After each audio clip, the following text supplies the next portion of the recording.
चला तर मंडळी, आज काय स्पेशल, तर आज स्पेशल आहे मस्त अशी मसाला भेंडी आज आपण बनवणार आहोत.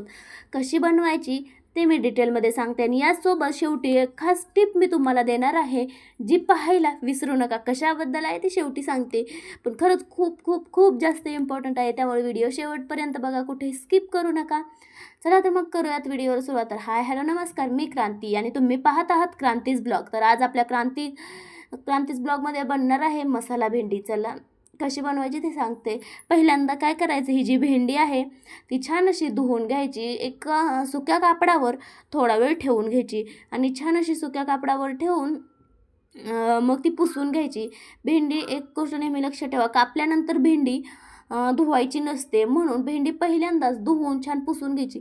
त्यामध्ये अजिबात पाण्याचा अंश राहता कामा नये, थोडासुद्धा पाण्याचा अंश नसला पाहिजे. अगदी कोरडी सुटसुटीत भेंडी असली पाहिजे. तुम्ही पाहू शकता आपली भेंडी जी आहे ती अगदी कोरडी आहे. मी छान धुवून मी एक अर्धा तास छान ठेवली होती आणि नंतरच मी आता भेंडी कापायला घेतलेली आहे. आता तुम्ही पाहू शकता छान अशी आपण भेंडी जी आहे तर ती कापून आपली झालेली आहे. तुम्ही एकसोबत 2, 3, 4 कितीही भेंड्या कापू शकता. हे बघा, मी संपूर्ण भेंडी जी आहे तर ती कापून घेतलेली आहे. आता आपण देऊयात भेंडीला फोडणी. चला मग कशी द्यायची ते पाहूयात. अगदी कमीत कमी साहित्यात, जेवढं कमी साहित्यात बनवता येईल तेवढं कमी साहित्यात आपण बनवलेले आहे. अजिबात ह्याला लसण, कांदा, मोहरी वगैरे काहीही वापरलेलं नाही आहे.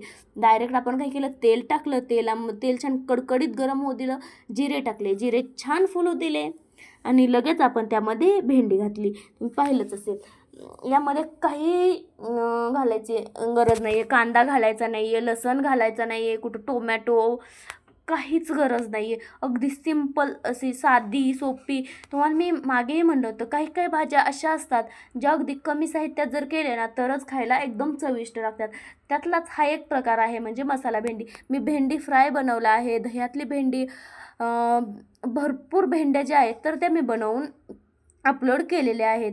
आणि आता ही मसाला भेंडी देखील मी तुमच्यासोबत शेअर करते. मी असं गोल गोल कापलेलं आहे. तुम्ही ह्याला उभं देखील कापू शकता. तुम्हाला हव्या त्या आकारात तुम्ही भेंडी कापू शकता.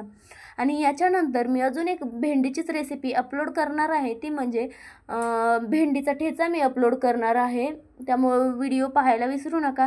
आणि भेंडी फ्राय किंवा दही भेंडी बघायची असेल तर आपल्या चॅनलला नक्की विजिट करा. आता यामध्ये ना मीठ घातलं आहे आणि मीठ घालून थोडा वेळ 4 ते 5 मिनिटं भेंडी झाकून ठेवू, म्हणजे 1-2 वाफ काढून घेऊ. आणि हे बघा, आता 2 मिनिटं मी छान भेंडी परतवून घेतली आणि आता छान अशी भेंडी जी आहे तर ती आपली परतलेली आहे. किती छान दिसते बघा, सॉफ्ट पडली आहे, एकदम एकदम सॉफ्ट आहे. आता आपल्याला काय करायचं, यामध्ये मसाले घालायचे. ऑफकोर्स मसाला भेंडी म्हणल्यानंतर मसाले येणारच ना.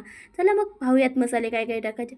सर्वात अगोदर टाकायची हळद, नंतर टाकायचा थोडासा गरम मसाला, नंतर लाल मिरची पावडर अगदी घरगुती आहे, घरी बनवलेली आहे. नंतर टाकायची आहे धने पावडर, नंतर टाकायचं आहे घरातील थोडासा काळा मसाला. तुमच्याकडे कांदा लसूण मसाला असेल तो टाका, किचन किंग असेल तो टाका. जेवढे घरात मसाले असतील तेवढे फेकून द्या या भेंडीमध्ये. का असा राग आल्यासारखं करा आणि द्या फेकून. कारण मसाले जेवढे तुम्ही जास्त घालायला भेंडीला, खरंच सांगते, अप्रतिम भेंडी होईल, खरंच अप्रतिम. बघा बरं किती छान असे झाले. मी नाश्त्याला म्हणजे तोंडी लावण्यासाठी ना, जेवताना तोंडी लावण्यासाठी देखील खूप सारे आता पदार्थ बनवणार आहे, जे की उन्हाळ्यामध्ये भरपूर जणांना खावेसे वाटतात. लहान लेकरं असतात त्यांना देखील खूप खावंसं वाटतं, तर त्यांच्यासाठी देखील मी नाश्त्याचे देखील काही पदार्थ अपलोड करते. आणि हे बघा, आता छान अशी भेंडी जी आहे ती छान फ्राय झालेली आहे. आता आपल्याला यामध्ये ना शेंगदाण्याचा कूट घालून घ्यायचा आहे. आवडत असेल तर घाला, नसेल आवडत तर नाही घातला तर चालेल. अगदी मी पोहे खायच्या चमच्याला 1.5 चमचा घातलं आहे, खूप झालं. आणि ही भेंडी आहे ना तुम्ही डब्यासाठी देखील देऊ शकता. डब्यासाठी म्हणजे आता डब्बा लहान मुलांचा तर नाही आहे, पण ऑफिसचा जो टिफिन आहे ना तुमच्या हस्बंडचा किंवा पप्पा, आजोबा, दादा, जे कोणी असेल त्यांचा, तर त्यांच्यासाठी बघा टिफिनसाठी खूप छान ही मसाला भेंडी आहे. जर एकदा खाल्ली ना परत परत नक्की मागणार, हे गॅरंटी देते. बघा भेंडी किती छान झालेली आहे. तर चला, कशी वाटली भेंडी कमेंट करून सांगा. बाय बाय, भेटूयात अशाच रेसिपींसोबत उद्या. तोपर्यंत बाय.